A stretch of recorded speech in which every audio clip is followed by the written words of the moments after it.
The President of the United States submits a budget to Congress by the first Monday in February every year, and the budget contains the income estimates and spending for the upcoming fiscal year. So, in February 2022, he proposed the fiscal year 2023 budget, which started in October 2022, because the federal fiscal year is from October 1st until September 30th.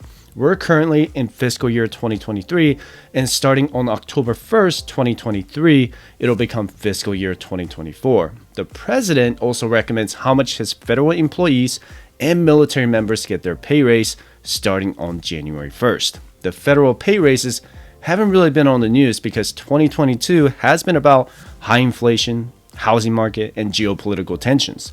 When President Biden proposed a 4.6% pay raise for 2023, Congress made several pushbacks to get the pay increase to 5.1 or 5.2%. I'm not sure what happened between the White House, the Senate, and the House, but the latest budgetary measures kept the pay raise at 4.6%. So basically what this means is across the federal government, the federal employees and military members should receive a 4.1% increase in pay raise with a minimum increase of 0.5% locality rate. And the locality will obviously depend on where you reside. Now, I know what you're all thinking, all right? Why are we only getting 4.6% when the average inflation rate is around 8%, right?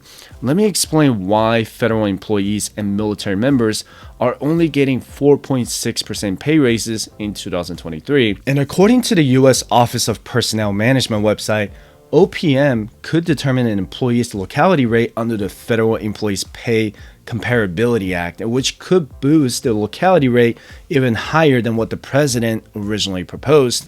Is it likely to happen? I am not sure. We should find out more in the coming weeks.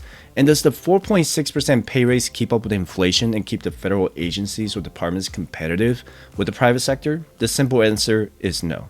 The public sector across the country has been seeing an increase in staff shortages since the Great Resignation in 2021. The EPA or the U.S. Environmental Protection Agency officials even gave an interview that they failed to meet the recruiting goal last fiscal year. When the government is short-staffed, the process of getting anything done becomes even more slower than it normally is, right? If the DMV is short-staffed, we're going to have a long wait to get our cars registered or our licenses renewed. If the State Department is short-staffed, we're going to have to wait longer to get our passports renewed or contact someone at the embassy when we're traveling abroad or living overseas, right? Government salaries and wages have been significantly outperformed by those in the private sector for many decades, and that's why it's difficult to retain talent in the government workforce. And during these difficult economic times, I want to mention that you can get our financial independence resources for free by visiting firesightchat.com/contact. And I encourage you to sign up for a complimentary financial coaching session by visiting firesightchat.com/coaching. And my channel is all about helping people get out of debt, budget, and invest in their financial independence. So, someone with a $50,000 student loan would probably choose a private sector job that pays $80,000 a year to start with, as opposed to $50,000 a year to start as a GS employee in the federal government. Could anyone really blame people for choosing to work in the private sector to pay off a student loan and put food on the table as opposed to serving their nation?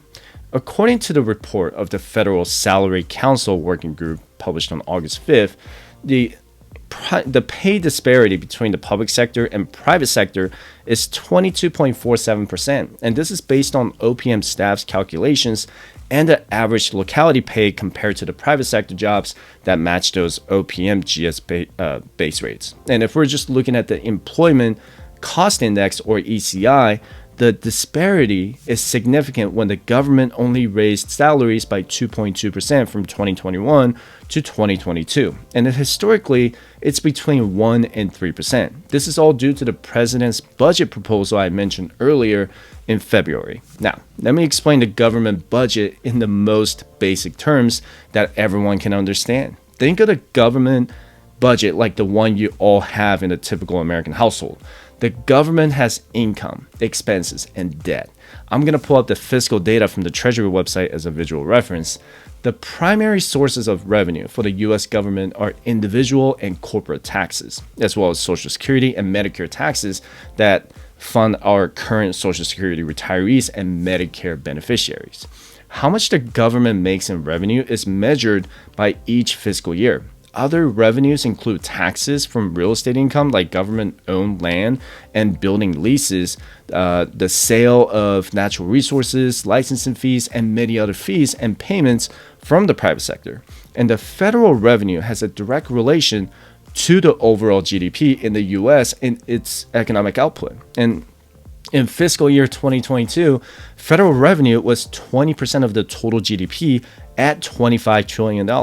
And the total revenue for fiscal year 2022 was $4.9 trillion, and most of it came from individual income taxes. Again, remember that the majority of our government's revenue comes from individual income taxes. Now, let's look at the government's expenses. The Constitution gives Congress the power to create a federal budget. They're the ones who decide how much money the government can spend in the next fiscal year. Every year, President submits his discretionary spending proposal and then ultimately approved by both Congress and the President during the appropriations process each year. So just like your household budget, you have mandatory spending and discretionary spending.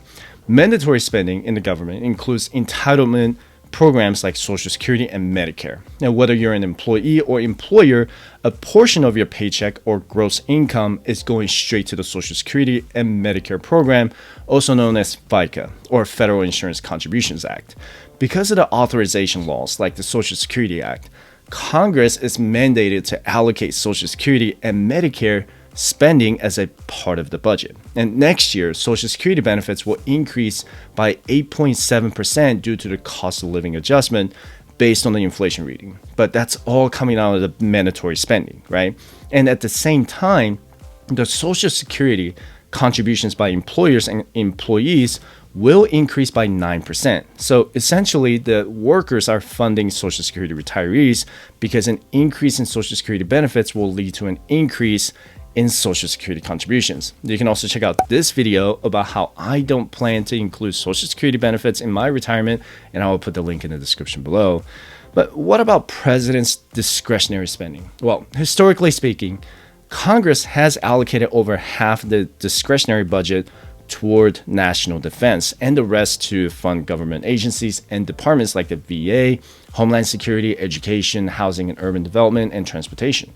The military spending alone is going to be about $761 billion, which is over half the proposed discretionary spending. How it generally works is that people at the DoD request a budget with the White House.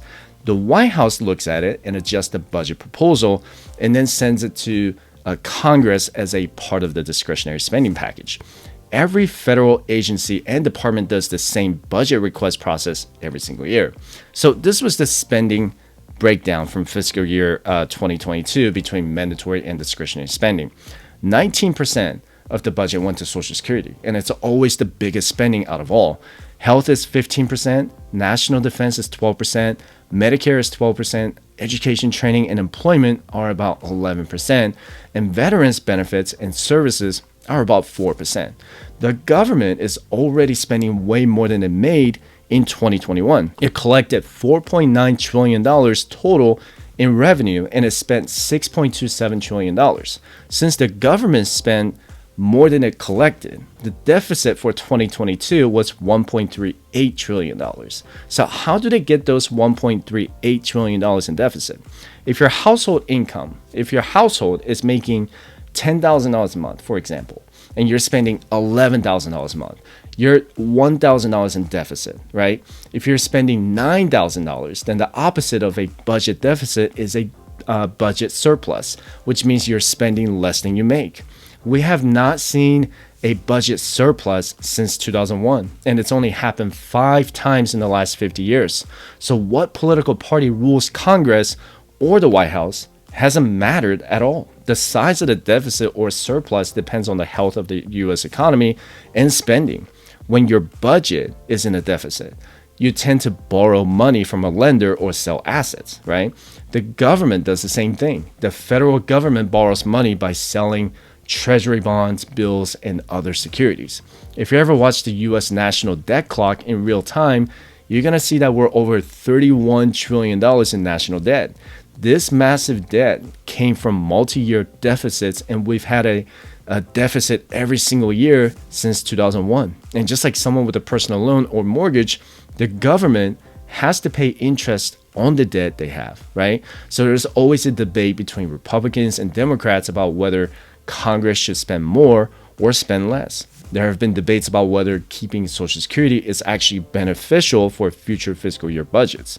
Something else to keep in mind is that the CPI data showed 8 or 9% inflation right now, but that's just the average year over year. You have to calculate what your current expenses are personally to get ready going into 2023. Your personal consumption expenditures price index isn't necessarily the same as your neighbor who may have a bigger household, your family who lives somewhere else in the more or less expensive area, or your coworkers who live in a bigger house with more things to maintain.